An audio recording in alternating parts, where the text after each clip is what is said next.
I met Daniel when we were both still trying to find our place in the world. He was struggling to build his business from scratch, filled with big dreams but lacking the financial means to make them happen. I had just graduated, juggling 2 jobs and had my own aspirations, but when I fell in love with him, my focus shifted. His dreams became my dreams and I was willing to do whatever it took to help him succeed. Daniel had nothing when we met, not even a stable job. He had ideas, ambition, and an undeniable charm, but that didn't pay the bills. And yet, despite his circumstances, I believed in him. He would talk for hours about his future plans, the business he wanted to create, the success he knew he would achieve. I was drawn to his confidence, to the fire in his eyes when he spoke about what he wanted from life. Back then, I thought our love was enough to get us through anything. I supported him in every way I could. I paid our rent when he couldn't. I covered the utilities, the groceries, the gas for the car we shared. When he needed a new suit for meetings, I bought it for him. When his laptop broke down, I used my savings to get him a new one because he needed it more than I did. I made sacrifices without hesitation because I believed we were building a future together. While he was chasing his dreams, I put mine on hold. I turned down a higher-paying job because it would require me to move, and I didn't want to leave him behind. I worked late shifts at a restaurant and answered phones at a call center just to make ends meet while he tried to get his business off the ground. I still remember the long nights spent in our cramped 1-bedroom apartment. He would be at his desk, poring over spreadsheets and emails trying to secure clients while I sat beside him helping where I could.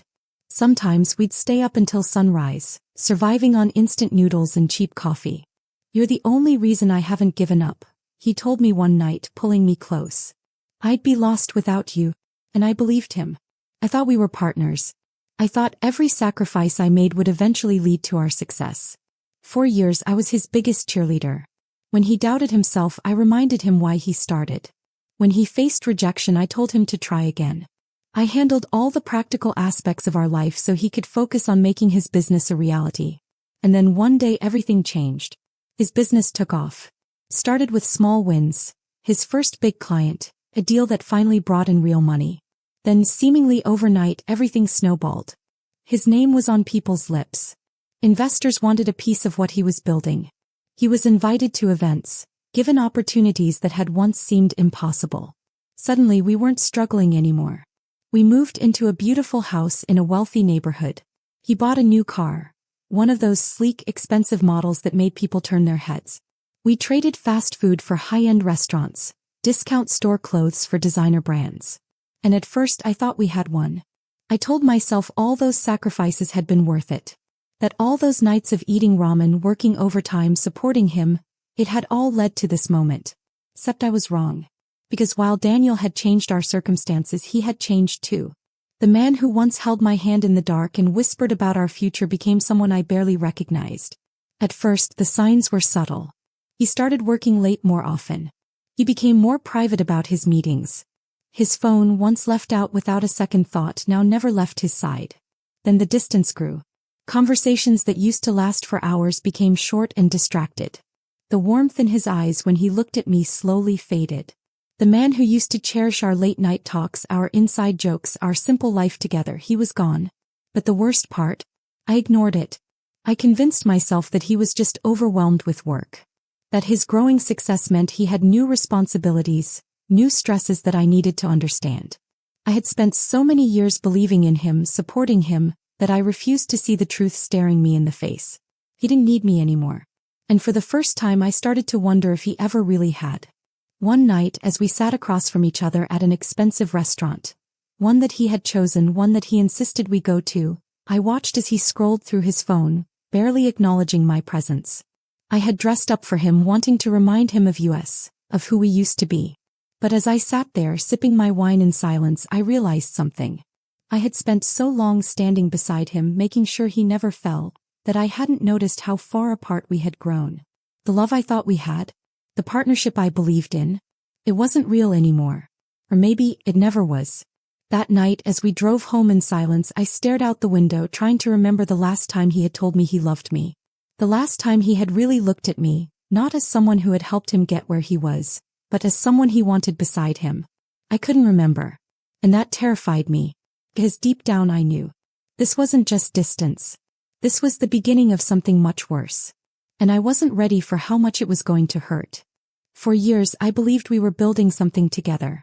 I convinced myself that my sacrifices weren't just for him but for us, for our future, for the life we had dreamed about in that tiny apartment when we had nothing. I never realized that I was the only one giving. At first the changes were small, subtle, almost unnoticeable. Daniel started coming home later, claiming he had meetings or last-minute work calls that couldn't wait. At first I didn't think anything of it. He had worked so hard to get where he was, and I understood that success came with responsibilities. But then the small changes became bigger. When we had nothing, he would sit beside me on the couch, brainstorming ideas for his business, including me in every step of his journey. Now he made decisions without telling me. Deals were signed, partnerships were formed, and I was the last person to know. One evening, after another long day at work, I came home to find him in the living room, speaking on the phone in hushed tones. I waited for him to finish, smiling as I set my bag down. "Hey, how was your day?" He barely glanced at me. "Busy." I hesitated. "Want to talk about it?" He sighed, rubbing his temple. "Emma, can we not do this right now? I'm exhausted." I swallowed the lump in my throat and nodded. That was how it always was now. He was always exhausted, always busy, always somewhere else, physically or mentally. And yet I kept making excuses for him. I told myself that the pressure of success had changed him, that once things settled down he would come back to me. But deep down I was starting to feel something I had never felt in our relationship before. Lonely. One night I decided to surprise him. I cooked his favorite meal, something I hadn't done in months. Lit candles, played the music we used to listen to when we were younger. I wanted to remind him of us. He didn't come home. I waited until midnight, the food cold, the candles burned down to wax. I tried calling, no answer. When he finally walked through the door at 2 a.m, he didn't even notice what I had done. I forced a smile. "Long night?" He nodded, tossing his jacket onto the chair. "Yeah. Work stuff." I bit my lip. "I made dinner for us." His brow furrowed. "You should have texted." "I already ate." That was it. No apology. No acknowledgement. Just indifference. I watched as he walked to our bedroom without a second glance, and something inside me cracked. This was not the man I had fallen in love with. The man who used to stay up all night talking to me about the future. The man who had once told me I was the reason he kept going. Now I was nothing more than an afterthought. I told myself things would get better. But they didn't. It only got worse. The weeks turned into months and I started noticing more things. The way he was glued to his phone, how he started dressing differently. Expensive watches, tailored suits, cologne I had never smelled on him before. He started business trips that didn't make sense. Meetings in cities where his company didn't even operate. Events where I was no longer invited. I felt like I was watching our marriage slip through my fingers. But still I tried. I tried to be the patient wife. The understanding woman. The supportive partner who stood beside him even when I felt like I was standing there alone. And then one day I overheard something that made my blood run cold. I was in our home office, sorting through some documents when I heard Daniel on the phone. His voice was low, careful, but I caught enough of the conversation to make my stomach drop. "Yeah, she doesn't suspect anything. Oh, it's fine. We just have to be careful." I froze.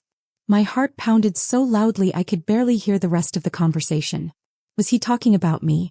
I had never considered, not for a second, that Daniel could be lying to me. Not until that moment. I tried to tell myself I was overreacting.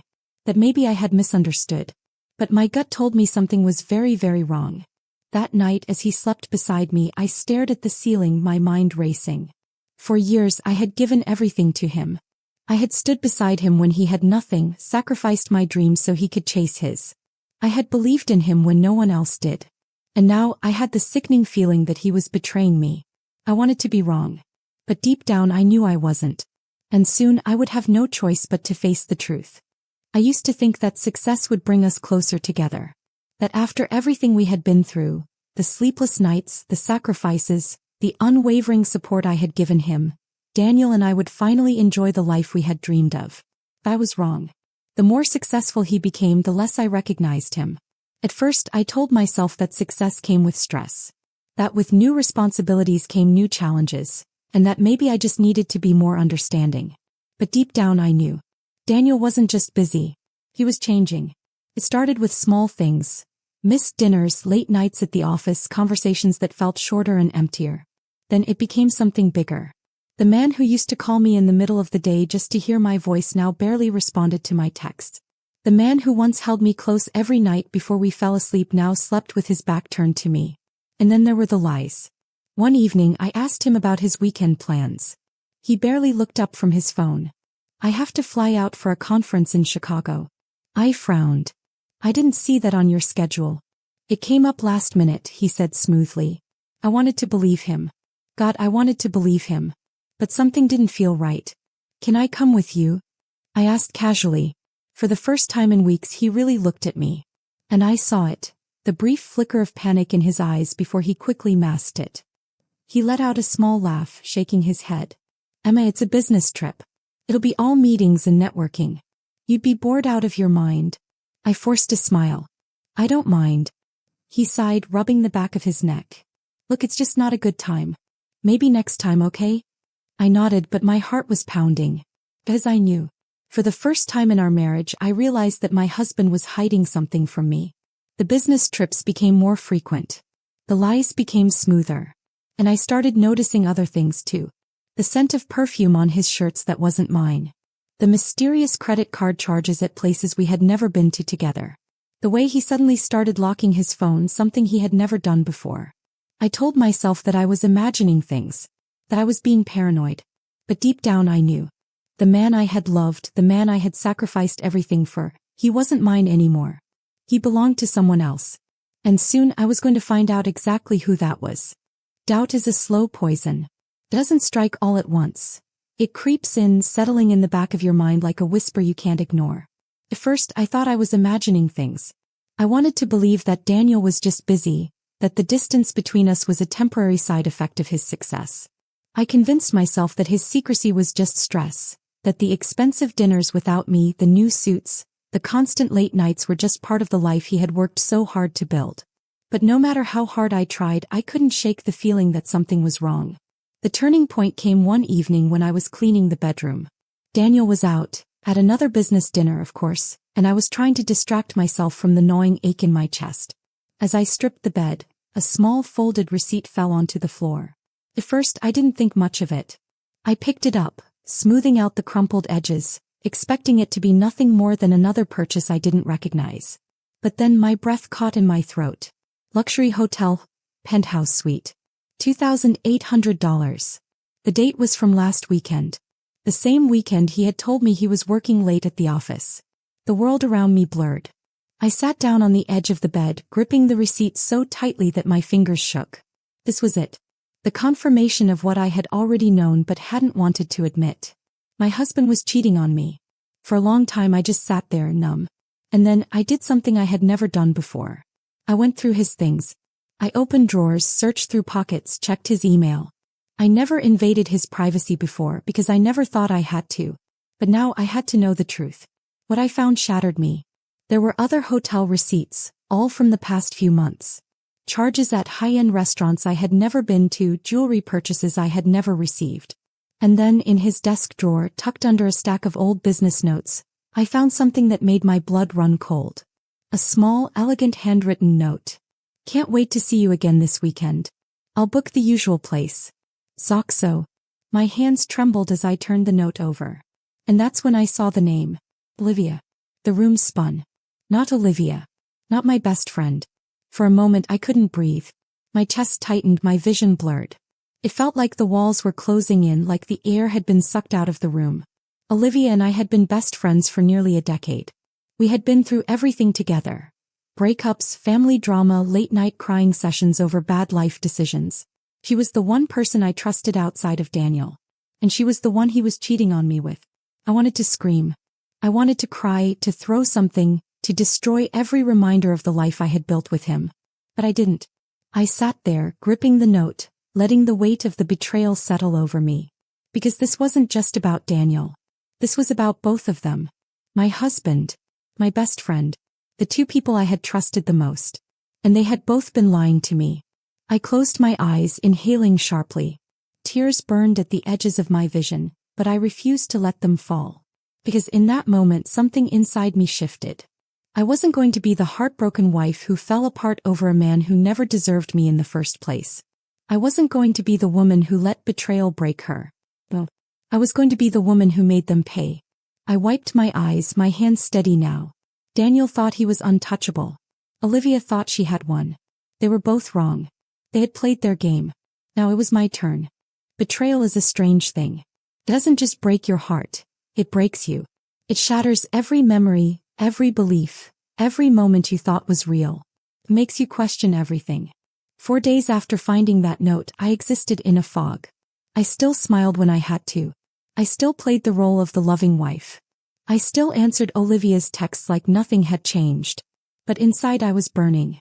Every morning I woke up next to Daniel, knowing what he had done, knowing that he had looked me in the eyes and lied without hesitation. Every time Olivia messaged me pretending to be my friend, I felt my stomach turn. And yet I didn't confront them. Not yet. Because I wasn't going to scream. I wasn't going to beg for an explanation. I was going to win. Daniel thought he had the upper hand. He thought I was clueless, that I was still the same woman who had once sacrificed everything for him. Olivia thought she had taken my place, that I was too blind to see what was happening right in front of me. But what they didn't realize was that I was done playing the fool. The first thing I did was contact a lawyer. I spent an entire afternoon sitting in a sleek office, detailing everything. How I had supported Daniel when he had nothing, how I had invested in his business, how I had built our life from the ground up alongside him. I told my lawyer about the affair, about the financial documents I had started gathering, about the growing list of evidence that painted a clear picture of Daniel's betrayal. He listened, nodding, then leaned forward, steepling his fingers. "We can make sure you don't just leave," he said. "We can make sure you take everything." And that's exactly what I planned to do. Over the next few weeks I became someone else. I smiled more. I kissed Daniel like nothing had changed. I had brunch with Olivia and let her tell me all about her life, pretending not to notice the way she avoided talking about relationships. I played the role of the clueless wife. But behind the scenes I was setting everything into motion. I transferred funds. I made copies of documents. I built a case. Because when I finally confronted them, I wasn't just going to walk away. I was going to destroy them. And they would never see it coming. Betrayal like this wasn't something I could simply walk away from. No, that would have been too easy for them. I didn't just want to leave. I wanted to take everything. I had spent years sacrificing for Daniel, standing by his side when he had nothing. Now that he had everything, he had chosen to betray me. So I decided to take it all back. I played the role of the oblivious wife perfectly. I kissed him goodbye in the mornings, let him think I was still the woman who adored him blindly. When he canceled date nights, I smiled and told him I understood. When he came home late, reeking of perfume that wasn't mine, I pretended I didn't notice. Meanwhile, behind his back I was building my case. I met with my lawyer weekly, going over every detail of our finances. The more I dug, the more I found. Daniel had been sloppy, overconfident. He thought I would never suspect him, so he hadn't bothered covering his tracks. There were hidden bank accounts I had never known about, investments he had kept secret. More importantly, I discovered that the house, the beautiful, expensive home we had built our life in, was in my name. He must have put it that way when he was still starting out, assuming I would always be by his side, assuming I would never betray him. And now it was my biggest weapon. So I needed more. I wasn't just leaving with my dignity, I was leaving with everything. I started documenting everything. Every missed call. Every suspicious charge on our joint credit card. Every time he disappeared for a business trip that didn't exist. And Olivia? He was just as careless. He still pretended to be my best friend. Still invited me for brunch, still texted me with fake concern about my marriage. Every time I sat across from her, pretending to be clueless, I wanted to laugh. He had no idea I already knew. One evening I decided to follow Daniel. I had installed a tracking app on his car weeks ago. Just one of the many little tricks I had picked up while preparing for my revenge. I waited until he left for one of his late meetings, then watched as the app showed him heading toward a part of the city where we never had business. I already knew where he was going, so I drove there anyway. When I arrived, I saw exactly what I had expected. Daniel's car parked outside a luxury hotel. I sat there in the dark, gripping the steering wheel, watching as my husband walked through the entrance, his phone pressed to his ear, smiling. Then minutes later, Olivia appeared. She was dressed in an outfit I recognized, because I had been with her when she bought it. She had asked for my opinion, laughing as she said she wanted something special. Special for my husband. I clenched my jaw, forcing myself to stay calm. This wasn't the moment to explode. No, I wanted something bigger. I wanted them to crumble. I wanted them to feel what it was like to lose everything. So instead of storming inside, I took out my phone. And I started recording. I captured every moment. Daniel wrapping his arm around Olivia's waist, her laughing as they disappeared into the hotel. I had the proof I needed. This wasn't just about cheating anymore. This was about destroying them. I drove home that night with a kind of calm I hadn't felt in months. Because now the game was mine. And soon they would be the ones begging for mercy. I didn't rush my revenge. No, that would have been too easy for them. I wanted to make sure that when I finally confronted Daniel and Olivia, I would leave them with nothing. No excuses.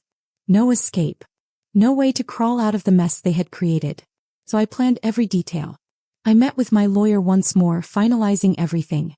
With the evidence I had gathered, financial records, hidden accounts, business transactions made without my knowledge, the hours of footage proving his affair, there was no way he could fight what was coming.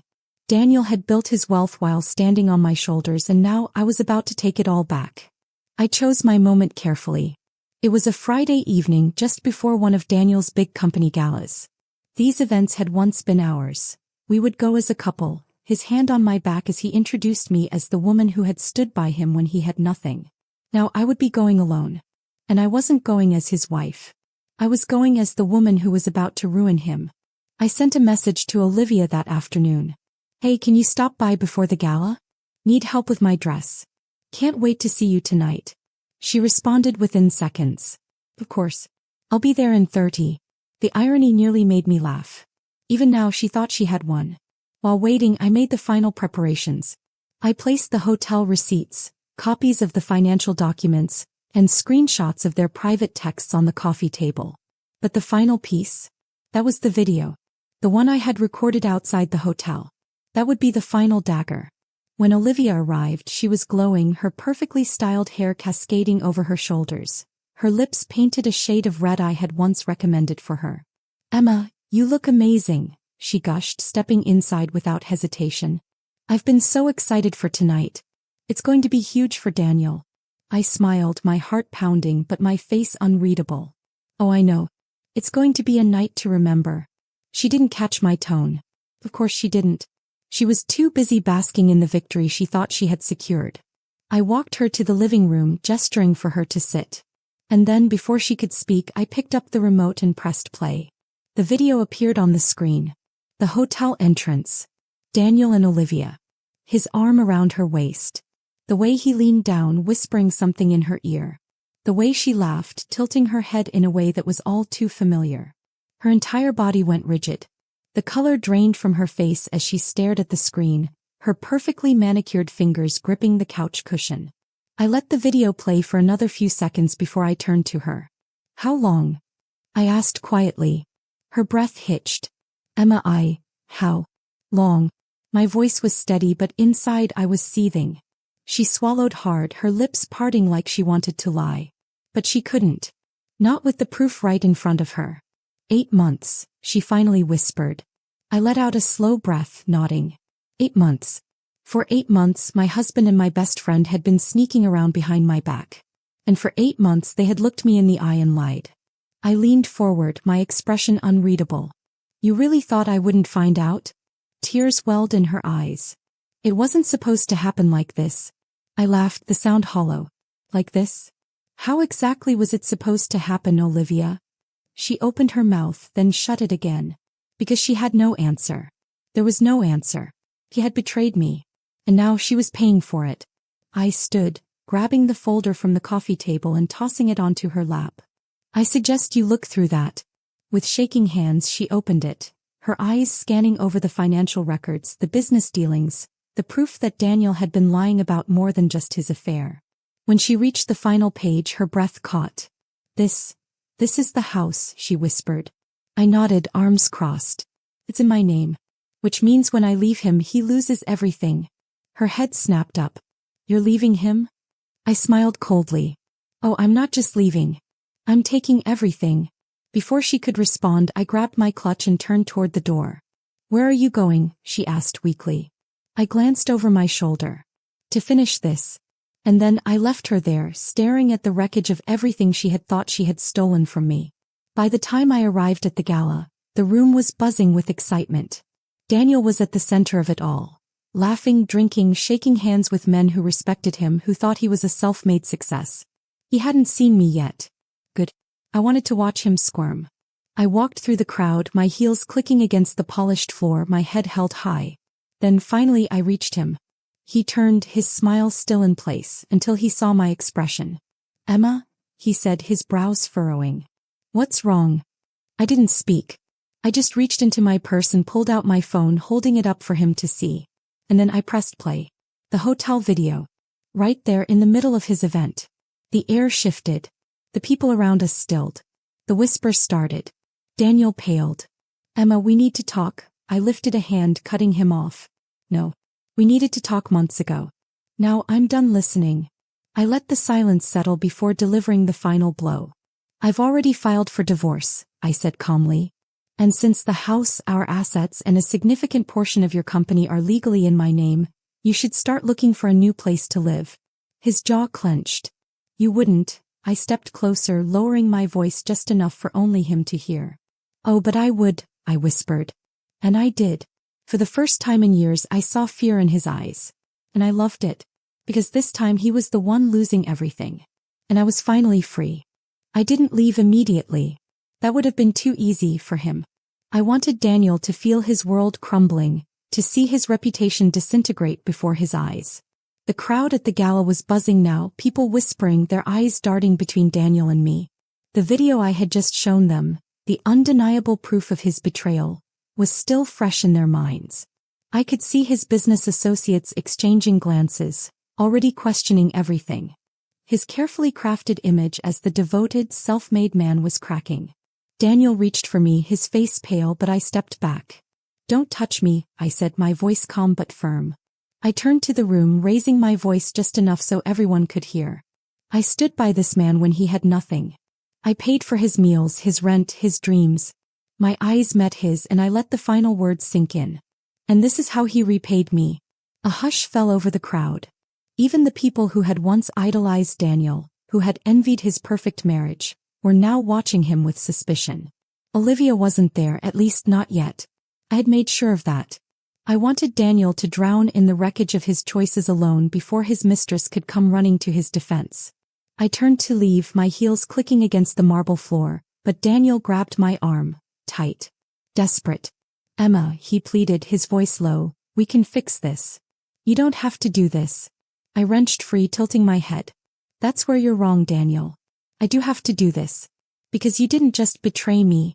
I leaned in slightly, my voice dropping to a whisper. "You insulted me. You thought I was so blind, so stupid that I would never figure it out.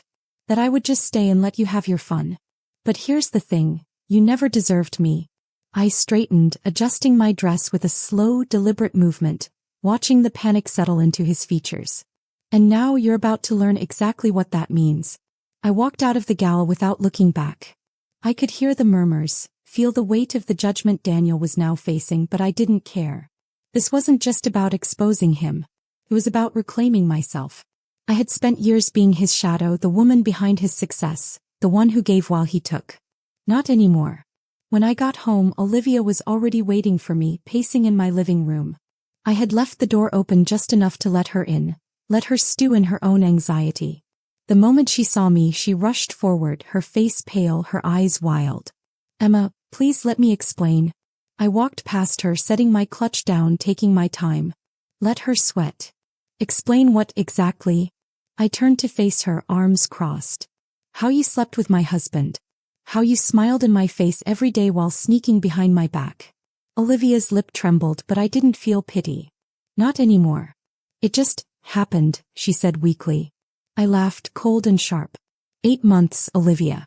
It just happened for 8 months. She looked down, knowing she had nothing to say that could justify what she had done. I shook my head. "I trusted you. I loved you like a sister. And you threw it all away for him?" Tears welled in her eyes, but I didn't care. I wasn't the same woman who would have softened, who would have tried to understand. You don't understand, she started, but I cut her off. No, you don't understand. I could have exposed you tonight too. I could have made sure everyone at that gala knew you were just as guilty as he was. I leaned in slightly. But I wanted you to watch first. To feel what it's like to lose everything. Because now, Olivia, you don't just lose me. You lose everything that came with me. She swallowed, panic settling in. I grabbed my coat, ready to leave. Get out of my house, I said quietly. Emma, please. Get out. For the first time in her life, Olivia listened. She left, her heels clicking on the pavement outside, and I didn't look back. When she was gone, I sat down, exhaling slowly. It was over. Oh, not over. Just beginning. Because the next step wasn't just about leaving Daniel. It was about making sure I took everything from him. I didn't waste time. I had already exposed Daniel in front of his business partners, and Olivia had crumbled under the weight of her own guilt. But this wasn't just about emotional revenge. I wanted justice. I had given my life to a man who had used me as a stepping stone, a man who thought I would be nothing without him. Now I was going to make sure he felt the consequences of every decision he had made. The divorce papers had already been filed, and I had made sure my lawyer was ruthless. Daniel was still in shock, still trying to salvage his reputation, still clinging to the hope that he could somehow fix this. I let him believe whatever he wanted. I let him think that I was just hurt, that I would calm down, that I would come crawling back like the devoted wife I had once been. But the truth was, I had already moved on. Not with another man. Not with anyone. I had moved on with myself. For years I had been his shadow. His support system. His foundation. And now that I had taken that away, he was falling apart. The first time he called me after the gala, I let it go to voicemail. The second time I ignored it again. Then came the text. Emma, we need to talk. Please just hear me out. Don't do this. I laughed when I read them. I had begged him to talk to me for months. I had given him so many chances to tell me the truth. And now, when he had nothing left to hide behind, he wanted to talk? No. He didn't get to rewrite history. One night he showed up at the house. My house. The house that was legally in my name, the house I had built with him, the house that he had treated like his own personal kingdom. He knocked on the door like he still had a right to be there. I let him stand outside for 10 minutes before I finally opened it. He looked awful. His suit was wrinkled, his usually perfect hair a mess, dark circles under his eyes. I had seen him confident, arrogant, sure of himself. I had seen him polished and successful, pretending to be the perfect husband. I had never seen him like this. Emma, he breathed like he was relieved just to see me. I didn't say anything. I just leaned against the doorframe, arms crossed, waiting. His jaw tightened. Can we talk? I tilted my head. About what, exactly? His Adam's apple bobbed as he swallowed. About us. I almost laughed. There is no us, Daniel.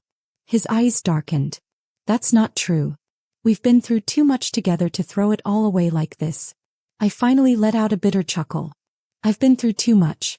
You threw it away the moment you decided to crawl into bed with my best friend. He flinched but quickly recovered. It was a mistake. I narrowed my eyes. A mistake is forgetting an anniversary. A mistake is saying something you don't mean in an argument. What you did. That was a choice. He exhaled, running a hand through his hair. I can fix this. I arched an eyebrow. Fix what, exactly? Your reputation? Because let's be honest, that's the only thing you actually care about. He shook his head. No, Emma, You what? I interrupted.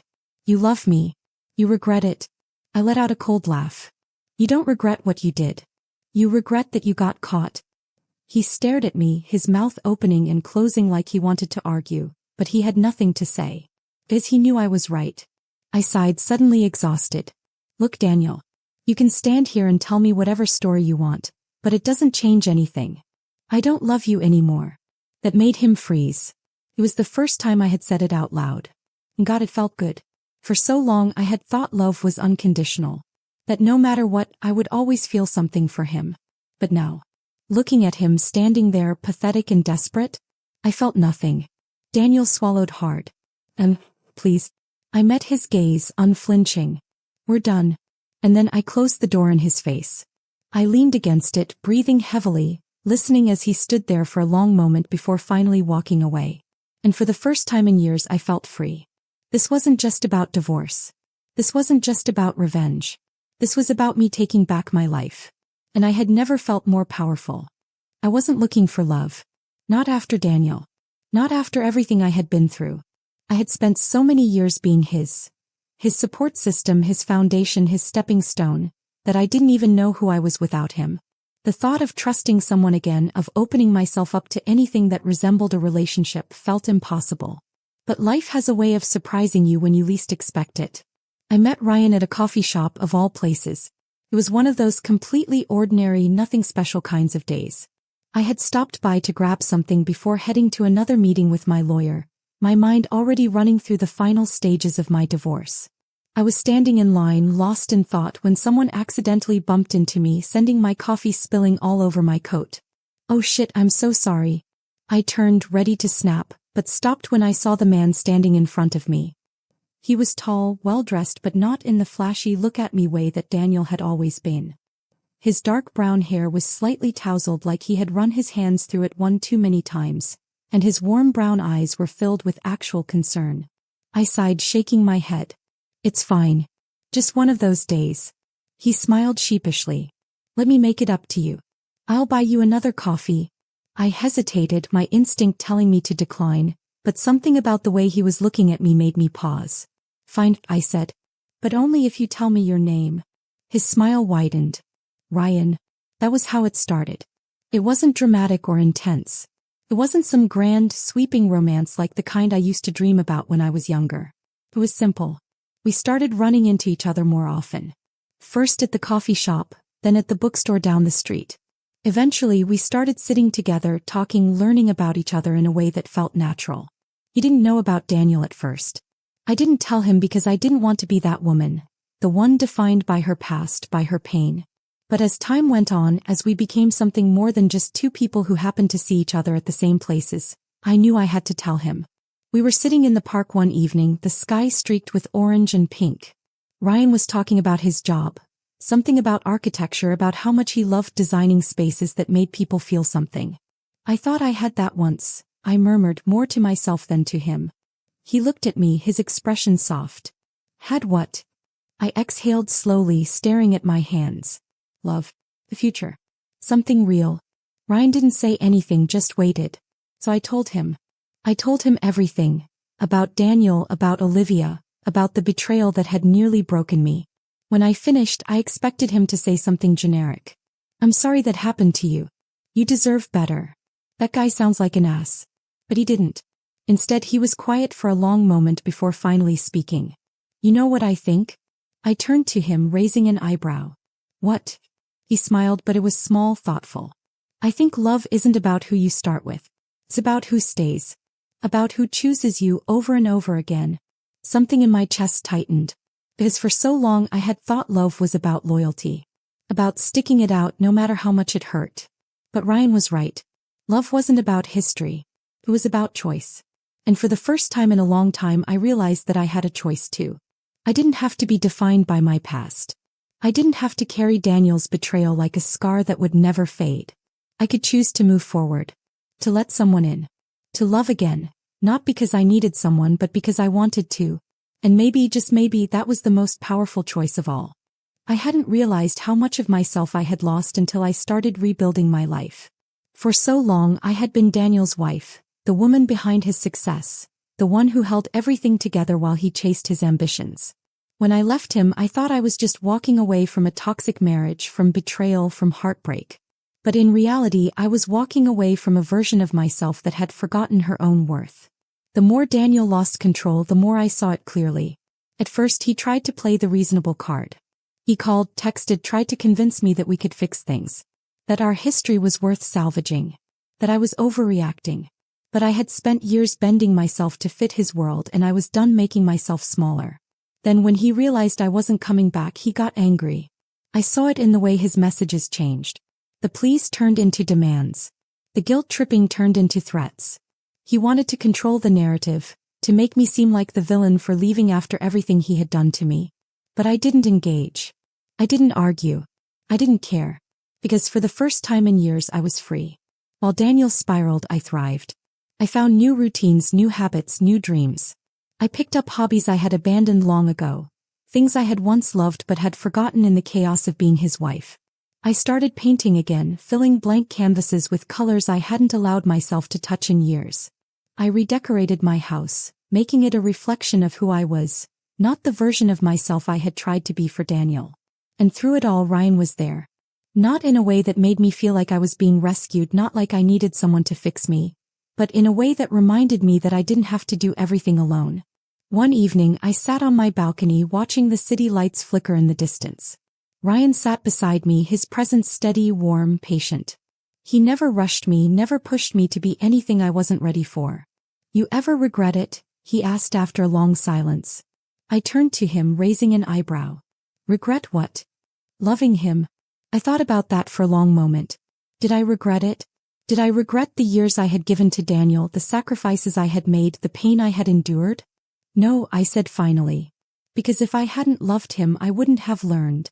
Ryan nodded as if he understood exactly what I meant. I had learned that love wasn't supposed to be conditional. That it wasn't about who needed you the most, but about who chose you over and over again. And I had learned that I didn't have to prove my worth to anyone. Not anymore. Because I had already proven it to myself. And that was enough. I walked away from Daniel with everything he had tried to take from me. My dignity, my strength, my independence. And I took more than that.